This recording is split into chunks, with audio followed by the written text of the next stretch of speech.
me doy cuenta de que algo está pasando en Codelco y ese algo tiene nombre.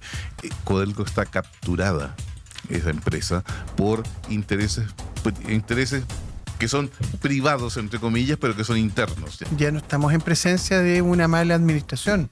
¿Hay Ya delitos? estamos, yo creo que podríamos estar en presencia eventualmente de fraude al fisco. Y ahí tú te das cuenta que 4 años de gobierno del presidente Boric fueron perdidos, en muchos casos fueron perjudiciales, no solo en materia económica. El tema de la empresa del Estado, el tema de la empresa del Estado. Codelco, por ejemplo. Codelco, por ejemplo. Ahora, si quieren, hablamos algo de Codelco, nos alcanzan unos minutitos porque se puede vincular, pero ahí hay algo, digamos, que a todo esto asumió un nuevo presidente Codelco, entonces, como que también va en esta línea, porque Codelco precisamente no se ha caracterizado el último tiempo por tener una administración maravillosa. Veo a Chijón con ganas de querer A ver, mira, solamente decir de que, claro, Codelco, independientemente de que la cifra sea menor a la de años anteriores,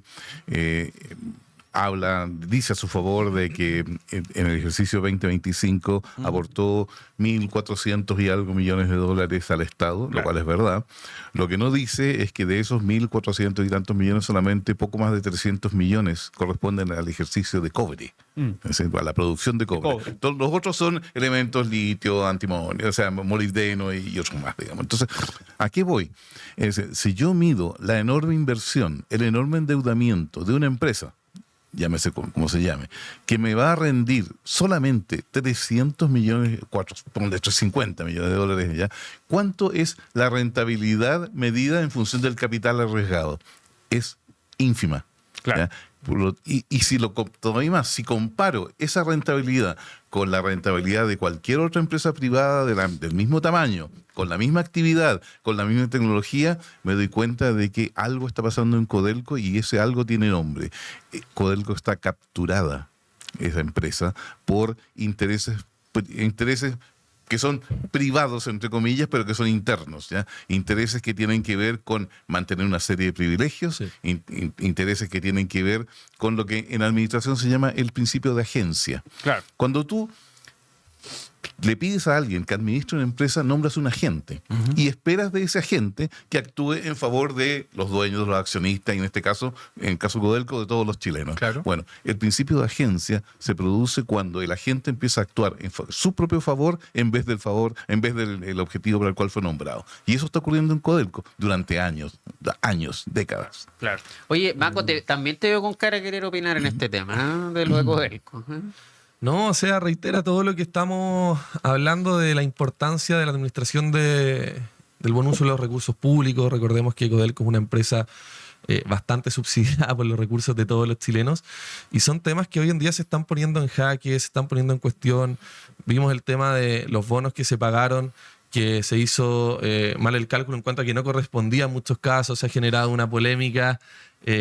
Chicón se ríe. Qué generoso eres, Mauricio. Estaba muy generoso se hizo hoy. mal el cálculo, mira, Sí, se estaba generoso hoy, se es equivocaron verdad. los Y muchachos. ahora le están pidiendo la devolución también a las personas beneficiarias de ellos. Que no quieren devolverlo. Y no quieren devolverlo. Algunos dicen que tienen, otros que sí, pero Oye, se ha generado unos cuestionamientos tremendos a esta empresa estatal, y qué bueno que se haga. Porque, reitero, se está tomando conciencia de que los recursos son de todos los chilenos, de que los chilenos no tienen por qué aguantar el mal uso de ellos. Tal cual. Y que en especial también, respecto al Estado, pareciera que en determinadas circunstancias no cumple con el principio de servicialidad que hemos estado hablando. Sí. Es que eso es porque, mira, fíjense, uno escuchándolo a usted es inevitable no reflexionar. Fíjense el estándar que uno le exige a las empresas privadas en Chile. Sí. ¿Para qué decir los mercados regulados? En fin, pero el estándar que se le exige a las empresas privadas es muy duro. O sea, si a una empresa privada le va mal, todos sabemos cómo termina. Quiebra esa empresa, ¿no es cierto? En cambio, si al Estado le va mal, le pasa la factura a usted. Esa es la diferencia. Y el costo lo asume usted, porque el Estado, en teoría, no quiebra. Entonces, la deuda la tiene que pagar alguien. Y eso lo podemos ver no solamente en Codelco, lo estamos viendo en Televisión Nacional, lo podemos ver incluso en otras empresas del Estado. Entonces, esto lleva a una reflexión más profunda de lo que sostenías tú recién. O sea, ¿se cumple aquí o no el principio de servicialidad del Estado? Porque uno dice, a ver, que el Estado tenga una empresa como Codelco, uno puede entenderlo en teoría, ok, funciona, ya, pero tiene que funcionar bien, pues. Porque si funciona mal, esa cuenta, esa factura la termina pagando usted Porque con sus impuestos. Cuando ellos deciden, cuando el directorio decide hacer pasar cato por libre, o sea, 27.000 catos de cobre como si fueran tales, digamos, cuando Cato, no lo... qué palabra tan elegante. Porque es la palabra técnica. Y deciden hacerlo pasar como tales en circunstancias que no eran material, para abultar el monto de los ingresos y de esa manera abultar los bonos. Pues, finalmente ya no estamos en presencia de una mala administración. Hay Ya delitos. estamos, yo creo que podríamos estar en presencia eventualmente de fraude al fisco. Hay un par de diputados, entiendo, no me acuerdo Mulet, quiénes, Mulet. Que presentaron, parece, una querella, algo a la... Lo presentó el diputado Mulet y hoy día es la Fiscalía, el Ministerio Público, que designó al fiscal de Rancagua a efectos de hacer la investigación correspondiente. Yeah. Yo creo que acá nos vamos a topar con una cosa muy, muy grave. Muy, muy grave. Además, el otro día me tocaba conversar en una radio con un dirigente sindical que decía que esto es una práctica más o menos frecuente. Lo que pasa es que no se había hecho de esta manera, digamos, con estas magnitudes, pero que era una práctica más o menos frecuente esto de maquillar los balances. Ahora, lo más grave es que el dirigente aquel, cuando le preguntamos si es que le parecía una alternativa razonable esto de buscar cofinanciamiento público-privado, decía que ellos estaban dispuestos a hacer un paro nacional de trabajadores del cobre si es que en algún minuto alguien pensaba que Codelco podía privatizarse o una parte de ella. Claro. Yo creo a estas alturas, nuestros telespectadores estarán de acuerdo con nosotros, que es una solución harto plausible. La planteó Ignacio Briones, de hecho. Por lo menos un 49%, mantener el 51%, digamos, propiedad estatal, pero un 49% evaluar la posibilidad de poder venderla antes que sea tarde, porque acá hay una cosa que Evelyn Matei venía haciendo hace 20 años. En algún minuto se nos va a acabar el cobre. ¿Qué vamos a hacer? ¿Y qué vamos a hacer con eso?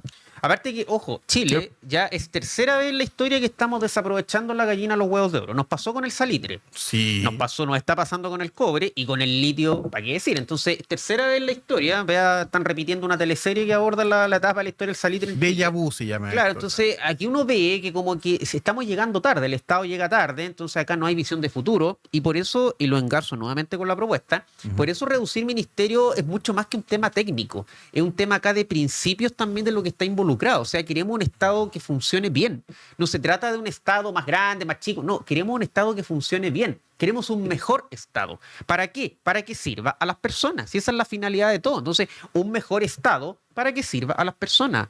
Y ahí tú te das cuenta que 4 años de gobierno del presidente Boric fueron perdidos, en muchos casos fueron perjudiciales, no solo en materia económica, en materia de derechos, incluso es que ellos se jactan mucho, Sí, les gusta este lenguaje de los derechos fascina. sociales, pero cuando vemos, por ejemplo, cuáles son los principales focos de investigación es el Ministerio de la Mujer, es la JUNAEP, son los jóvenes, la mujer, la ciencia. O sea, todos ellos lo que amenazaban en cuanto a que ya con el gobierno del presidente Katz se iban a ver coartados todos esos llamados derechos sociales por parte de ellos. Entonces y lo que da pena y lástima también, es que hace 10 años estábamos hablando de cómo Chile ser un país desarrollado. Claro. Cómo íbamos a llegar al desarrollo Tal a nivel cual. de países europeos que respetan la libertad, pero con responsabilidad, con estados eficientes al servicio de las personas en algunos Tal casos. cual. Y hoy en día estamos hablando como sentar las bases nuevamente de lo que creíamos había un acuerdo total en esos malos, muy entre comillas, como señalan ellos, 30 años que a mi gusto fueron los mejores de Chile. Entonces, de cierta manera, a nuestra generación y a todos los que estamos en el debate público, nos toca también volver a sentar estas bases y reconstruir estas narrativas, fijar los pilares, pero con más convicción, creo yo, que antes, transmitiendo de mejor manera las ideas e impulsándolas de manera permanente para que no vivamos otro retroceso. Y no repitamos el mito de Sísifo.